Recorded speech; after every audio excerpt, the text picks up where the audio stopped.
The House of Commons was a symphony of disorder. Shuffling papers, muted coughs, the low hum of impatient voices, each brimming with the anticipation of battle.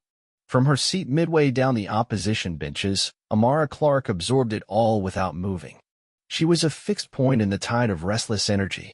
Her tablet glowed softly on her lap, displaying one stark page, a government report showing the grim reality of racial disparities in healthcare. Statistics, data, cold, clinical proof of systemic inequality, as undeniable as it was ignored.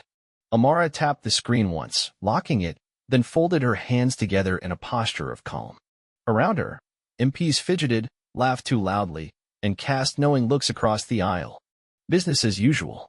She knew her question would not be welcomed. It would be deflected, belittled, or worse, turned into a joke. But she had not risen through years of silent prejudice and quiet exclusion to seek comfort now. Today, she would not play by the unspoken rules. Today, she would make them look. Order. The speaker's voice, sharp as a whip crack, sliced through the noise. A ripple of stillness passed through the chamber. Questions to the Prime Minister. Amara straightened slightly. Her heartbeat was steady, not slow, but even. The way she had trained it to be in moments like this, moments when the world tilted its eyes toward her and waited for her to blink. At the dispatch box, Boris Johnson adjusted his cuffs with a practiced ease. His hair was artfully disheveled, his face set in the faint smirk of a man who had built a career on appearing not to care. Behind him, the usual cluster of loyalists shuffled papers, murmured jokes, and prepared to cheer at all the wrong moments. She waited. Her name was called.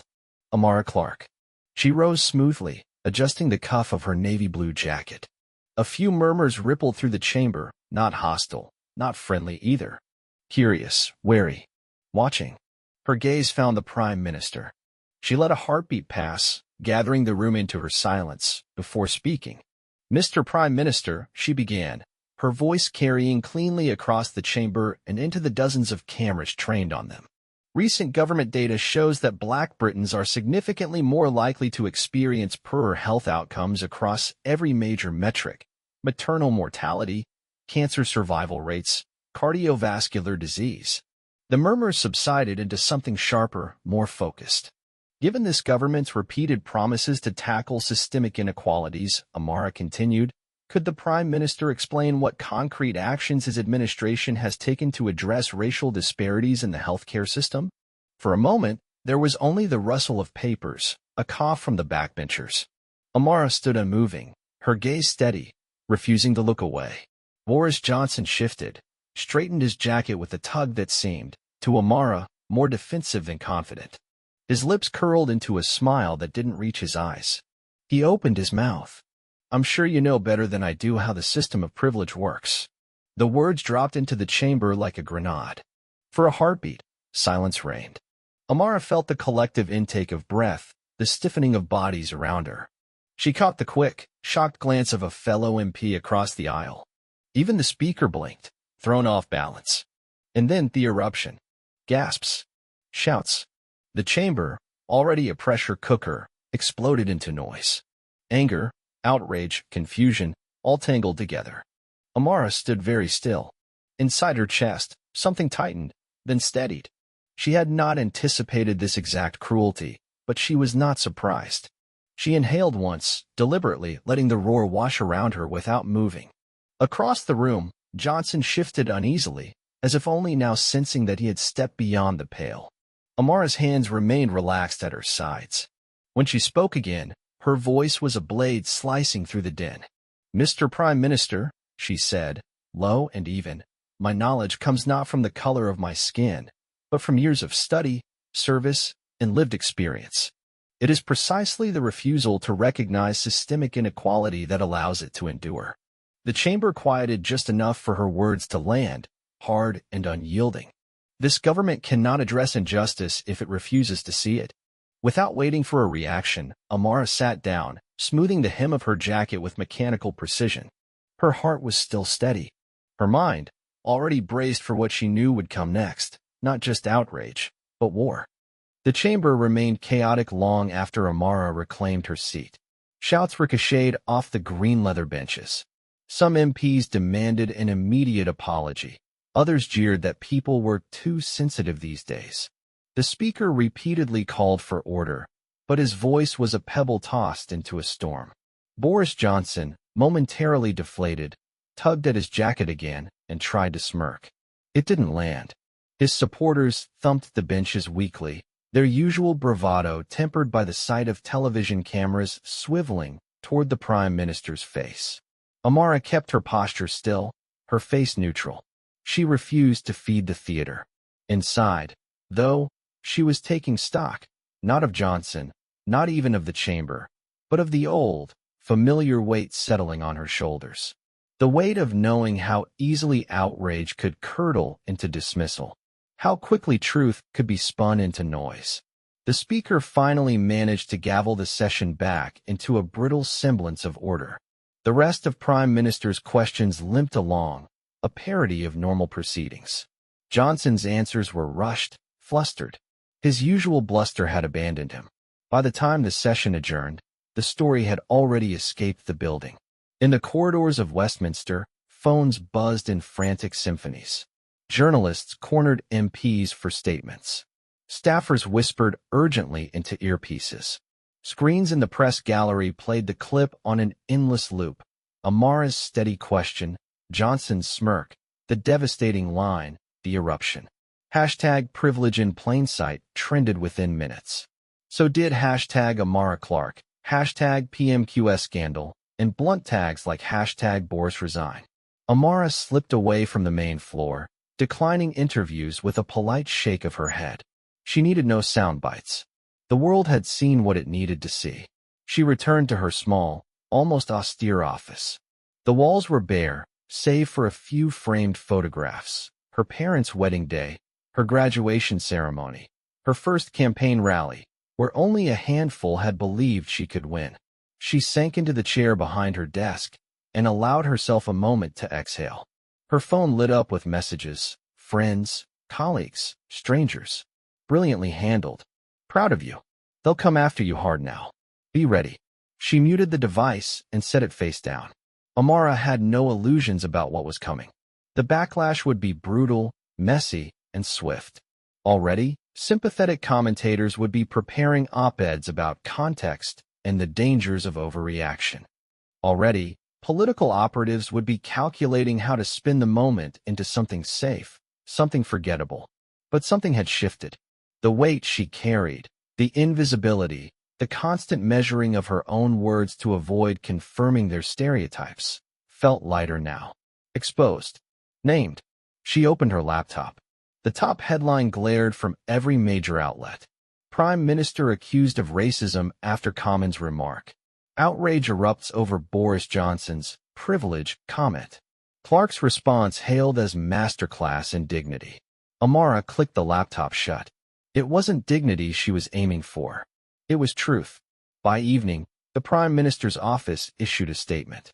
Predictably cautious. The Prime Minister regrets that his comments were misunderstood and reaffirms his commitment to inclusivity. Misunderstood. The word hung in the air like smoke. Amara allowed herself the smallest of smiles. Not bitter, not triumphant. Just tired. The real battle wasn't Johnson's fumbling or the tabloids' howls. It was the machinery that would now work overtime to minimize, to explain away, to return the country to its comfortable rhythms without ever confronting what had been exposed. There would be meetings, strategy sessions, pressure to move on for the sake of unity. There would be allies whispering caution, enemies shouting outrage, and a public divided between indignation and indifference. Amara knew all this. She had stepped into the fire with her eyes open. Now, she would see it through. By dawn, the headlines had calcified into something more dangerous than noise. They had become the new battleground. The morning news spun out competing narratives. Some anchors called it a gaffe. Others framed it as evidence of deep-seated issues within the government. A few, more brazen, suggested that Amara Clarke was playing the race card to score political points. Amara watched from the small television mounted on the wall of her office, the volume muted. The images told her enough. Footage of her standing calmly, Johnson's smirking face, the explosion in the chamber, the looping of those fateful words. Her phone vibrated constantly. She ignored it. There was a knock at the door. Without waiting for a reply, Jeffrey Haynes, leader of her party, entered. "Amara," he began, his voice carefully neutral, "we need to talk." She gestured toward the chair opposite her desk. He sat, adjusting his tie in that nervous way he always did when preparing to deliver unpleasant news. "Look," he said, "you've handled yourself admirably. No one doubts your integrity. But the situation is volatile." He leaned forward, lowering his voice. "The Prime Minister is under pressure. If he issues a clarification, we think it would be wise to accept it. Publicly." Amara regarded him steadily. "Clarification," she repeated. Haynes shifted, uncomfortable. An expression of regret. "No explicit apology, of course. You know how it is. Political realities. Political realities." The phrase hung between them, heavy with meaning. "So," she said quietly, "you want me to accept being insulted in front of the nation, then help the government tidy it up?" /in Haynes held her gaze for a moment, then looked away. "We have to think about the bigger picture," he said. "The public is divided. Prolonging this risks making it seem partisan." Amara almost laughed. The bigger picture. The same picture that had, time and again, asked people like her to swallow indignities for the sake of some imagined greater good. "Thank you for your advice," she said, her voice cool. "I'll consider it." Haynes stood, clearly relieved, and left without another word. Amara sat back, staring at the rain streaking the window pane. The old dance was unfolding just as she had expected. Outrage would be corralled. Anger would be softened into dialogue. Racism would be framed as a misunderstanding. It always was. Later that day, a hastily arranged press conference saw Johnson standing stiffly behind a podium. He read from a prepared statement. "I regret that my remarks yesterday were misconstrued," he said, his voice dry. "I remain deeply committed to an inclusive Britain where everyone's contributions are valued. No apology. No accountability. Just regret for the discomfort caused by being caught." Amara watched from her office. She sipped cold tea, feeling the fatigue settle deeper into her bones. She knew what would happen next. Party leaders would urge her to show magnanimity. The media would pivot, eager for a healing moment. Her inbox would fill with platitudes. None of it would fix the underlying truth. A knock at the door broke her thoughts. It was Clara, one of her aides, holding a stack of interview requests. "You're being asked to respond," Clara said. She hesitated. "They're hoping you'll call it a misunderstanding. That you'll help move the country forward." Amara set down her tea. "Moving forward," she murmured, without ever looking back. Clara nodded silently, understanding. Amara rose and crossed to the window. The city stretched before her, gray and unrepentant. She thought of her mother, who had taught her the quiet strength of naming things as they were. She thought of the young people watching this unfold, learning what was tolerated and what was not. She thought of the invisible ledger of moments like this, each one added to the last, building a debt the country never seemed willing to pay. No, she would not call this a misunderstanding. She would not smooth it over for anyone's comfort. She would not make herself small to fit their narratives. Amara turned from the window, her decision made. She would speak. Not for vengeance. Not for spectacle. But for the simple, stubborn truth that mattered more than all the spin in the world. The press room was a hive of noise. Cameras whirred. Microphones angled forward like hungry mouths. Reporters jostled for position, their faces set in masks of expectation of a statement that would clean the mess, soothe the nation, and let everyone move on. Amara stood behind the simple wooden podium, her notes untouched on the surface. She didn't need them. The low buzz of the room dulled as she adjusted the microphone. No grand gestures. No carefully curated sound bites. Just a woman standing alone before a country that would rather forget the truth she carried. "Good afternoon," she began, her voice steady. No theatrics, no fire, just a measured gravity that pulled the room closer. Over the past 24 hours, much has been said about what occurred during Prime Minister's questions. Statements have been issued. Reactions have been analyzed. Narratives have been shaped. A few camera flashes punctuated her words. Amara met their gaze, not just the people in the room, but the millions watching through screens, waiting to see if she would forgive, or explode, or conform. I have no interest in fueling outrage for its own sake, nor am I interested in smoothing over discomfort to preserve the illusion of civility. She paused, letting that settle. What happened yesterday was not a misunderstanding. It was not a poorly chosen joke. It was a reflection of a deeper truth, that racism, in its most insidious forms, often hides behind the armor of plausible deniability. The room stilled, the tension palpable. When confronted with evidence of systemic inequality, dismissing the messenger based on their identity is not just offensive, it is dangerous. It signals to every person in this country who has ever been marginalized that their lived experiences are inconveniences to be laughed off. Amara's voice did not rise. It did not need to. I stand by my question. I stand by my right to demand accountability. And I stand by the principle that recognizing inequality is not divisive, it is necessary. Reporters scribbled frantically, capturing every syllable. The Prime Minister's regret that his words were misunderstood does not erase their impact, nor does it erase the structures that allow such words to pass as normal until they are dragged, unwillingly, into the light. Amara allowed herself a breath. I am not seeking an apology to soothe personal feelings. I am demanding, as every citizen should, a government that confronts injustice, rather than hiding behind word games. She stepped back from the podium, her final words hanging in the air. This is not about me. It is about who we choose to be as a nation. Without waiting for questions, she turned and walked off the stage. The room erupted behind her, reporters shouting, cameras flashing. But Amara heard none of it. Her heart beat calmly, each step a quiet refusal to be swallowed by their expectations. Outside, the streets buzzed with activity. Some cheered her name. Some held signs calling for Johnson's resignation.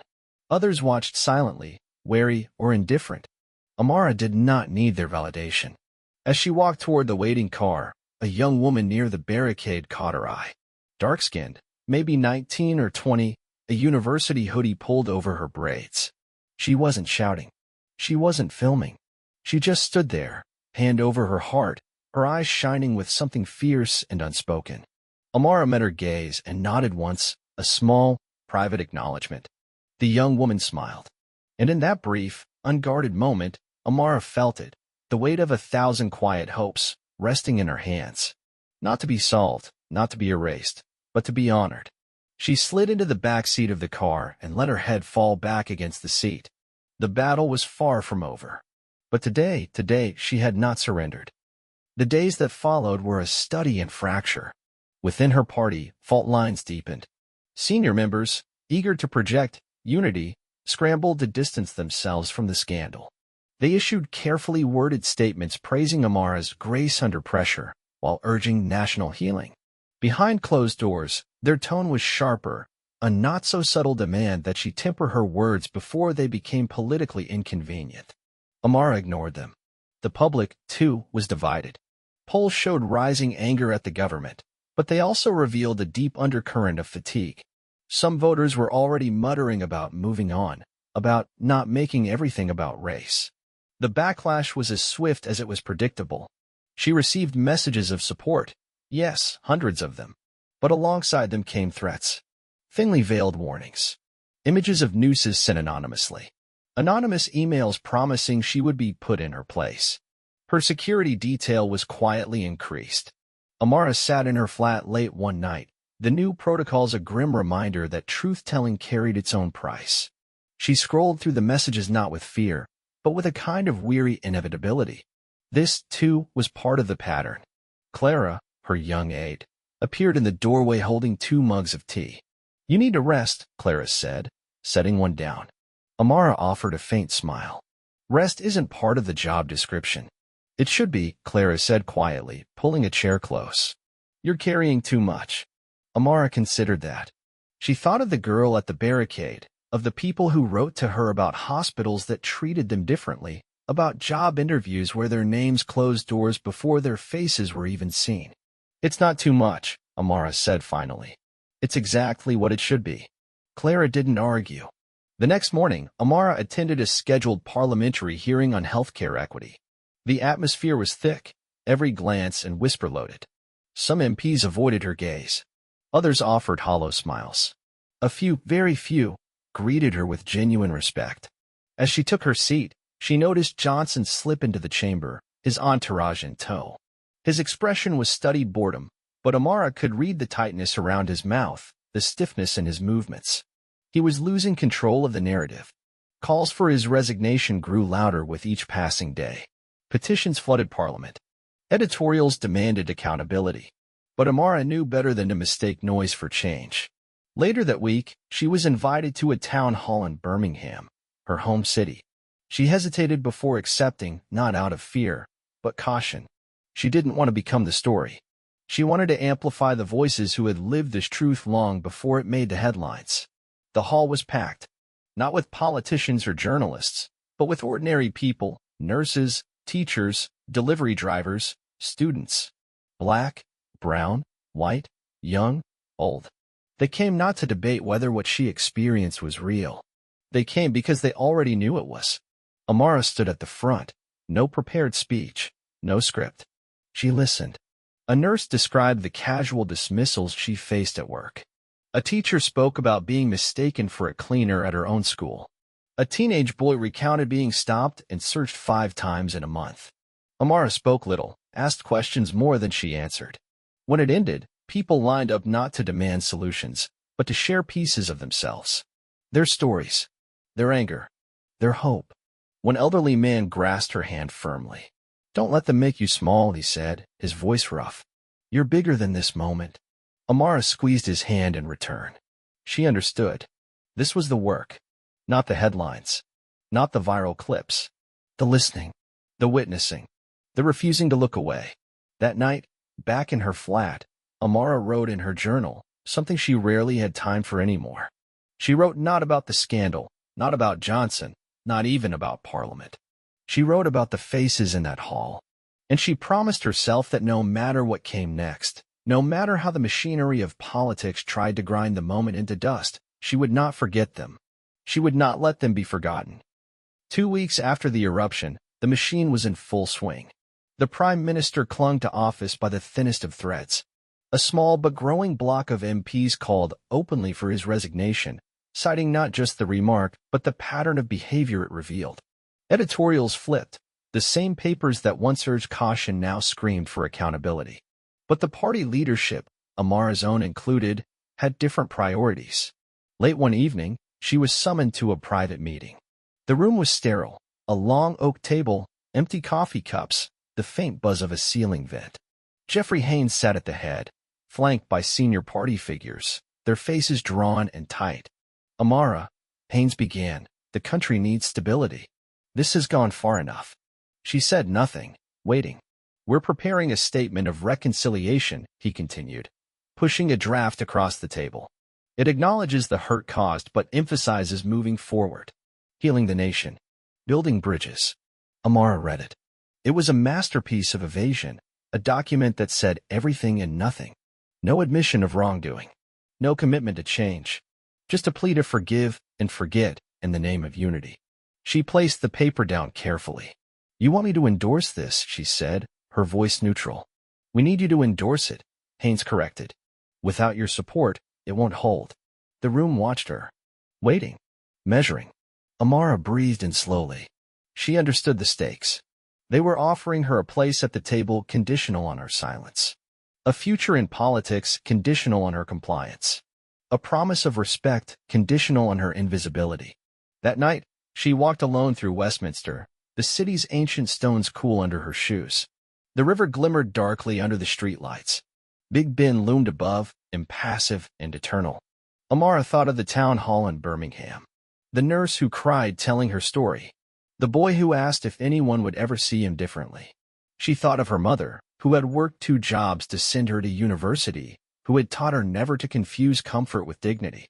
And she thought of the Prime Minister, who would go on joking, smirking, dismissing unless someone said no. Really said it. Not in the polite language of compromise. Not in the hollow slogans of reconciliation. But with a refusal so quiet, so absolute, that it could not be spun away. The next morning, Amara returned to her office. She called Clara in and handed her a press release. "Send this out," she said simply. Clara read it, her eyes widening. "Are you sure?" she whispered. Amara nodded. If not now, when? She said. The statement was short. I cannot, in good conscience, endorse a document that asks for reconciliation without truth. Healing does not happen by ignoring wounds. It happens by acknowledging them, treating them, and refusing to inflict them again. I stand by my original statement, and I stand with every person who has been asked to make themselves smaller for the comfort of others. I will not be part of that silence.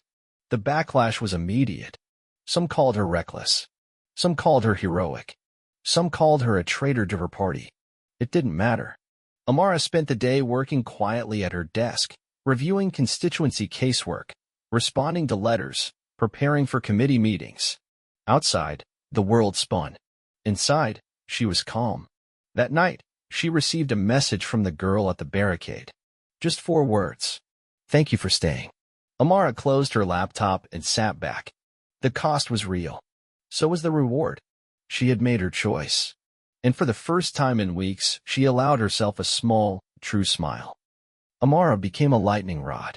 Within days of her statement, the full weight of the political machine came down. Party leadership pulled her from prime speaking slots. Invitations to roundtables and policy panels quietly disappeared. Colleagues who once praised her in public now avoided eye contact in the halls. She had not resigned. She had not been expelled. But the message was clear. She had become inconvenient. Her inbox flooded with constituents' letters, some furious, accusing her of dividing the country, others grateful, thanking her for giving voice to what so many lived but few dared name. Amara responded to each message personally. She refused to hide. She refused to apologize for telling the truth. The Prime Minister, meanwhile, staggered under the scandal's weight. Polls plunged. International papers picked up the story, framing it as part of a broader reckoning with Britain's colonial legacy. Late-night talk shows mocked Johnson relentlessly, looping his smirking face alongside commentary about British privilege at work. Within his own party, rumblings of no confidence grew louder. Whispers became open mutiny. Amara watched it unfold with a detached kind of sorrow. She took no pleasure in his downfall. It wasn't about him. It never had been. One man's humiliation would not dismantle centuries of denial. But it was a start. Late one evening, Amara sat alone in her flat, reviewing a thick binder of constituency casework. She had never believed that being right would shield her. Change was slow. Change was uneven. The knock at the door startled her. Clara stood outside, cheeks flushed with excitement. You need to see this, she said, thrusting her phone forward. Amara scanned the screen. It was a letter, an open resignation. Boris Johnson stepping down as Prime Minister. In recent weeks, I have come to realize that my position has become untenable, and for the good of the nation, I am stepping aside. No apology. No reckoning. But a withdrawal at last. Amara sat back, feeling a strange mix of emotions. Victory was too strong a word. Relief was too simple. It was more like an acknowledgement, a small breach in the edifice of denial, a tiny crack letting in light. Clara beamed at her. You did this, she said. Amara shook her head slowly. No, she said. The country did. In the days that followed, Amara's profile soared. News outlets that had once criticized her now clamored for interviews. Prominent figures offered endorsements. Petitions called for her to lead a new movement. She accepted none of it. Amara had no interest in becoming a symbol. Symbols were easy to venerate and easier to discard. She returned to her work, drafting legislation on healthcare equity, meeting with local advocacy groups, mentoring young leaders who wanted to change the system from within. Real change was slow. It was unglamorous. It was necessary. One evening, after a long day of meetings, Amara wandered down to the embankment. The city glittered under the night sky, the river black and glassy. She stood quietly, hands in her pockets, breathing in the cool air. Beside her, an elderly woman approached, West Indian accent, kind eyes. You remind me of when we marched, the woman said. Different time. Same fight. Amara smiled softly. Thank you, she said. The woman squeezed her hand, then disappeared into the crowd. Amara remained, watching the river flow. She did not know what battles lay ahead. She did not know if the country would truly change. But she knew this. She had stood when standing meant something, and she would do it again. Spring came reluctantly to London. The trees lining the Thames unfurled cautious green leaves. The air smelled faintly of rain and exhaust. In Parliament Square, tourists returned, posing for photos beneath statues of men who had built an empire on the backs of others.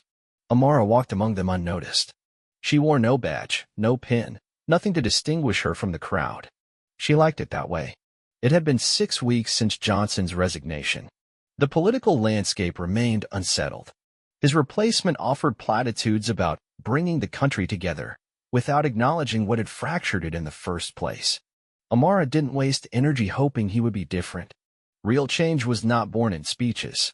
It was fought for, inch by inch, policy by policy, conversation by conversation. She had resumed her committee work, introduced a bill aimed at reducing maternal health disparities, and quietly mentored a handful of younger MPs determined to shift the culture of Parliament from within. She refused to be a symbol. She refused to be the exception they pointed to as proof that no problem existed. A few streets away, a mural had been painted on the side of an old library. It wasn't of her. Amara had made it clear she didn't want that. Instead, it showed a line of ordinary people, a nurse, a teacher, a shopkeeper, a student. Above them, painted in bold strokes, the words, "We are not here to make you comfortable." Amara passed it on her way to a community meeting, the corners of her mouth lifting in a faint smile. They had understood. That evening, she sat alone in her small kitchen, a cup of tea growing cold beside her. She reread a letter from her mother, kept folded in her wallet since university. "You do not have to be perfect. You only have to be honest. Speak even when your voice shakes. Especially then." Amara closed her eyes for a long moment. She thought about the long, hard road ahead, about the doors still closed, the battles still to fight. She thought about the girl at the barricade, the elderly woman by the river, the ordinary citizens who had quietly carried the weight of injustice for too long. And she thought about herself, not as a leader, not as a symbol, but simply as a woman who refused to lie, even when it would have been easier. Outside, the rain began to fall. Amara rose, pulling a light jacket around her shoulders, and stepped into the night. The pavement shone under the streetlights, slick and beautiful. The city thrummed with life, indifferent and infinite. She walked slowly, the raindrops soft against her skin. Not a march, not a campaign, just a woman walking forward, steady and unafraid. Because some battles didn't end with applause. Some victories didn't make headlines. Sometimes, the truest triumph was simply refusing to be broken.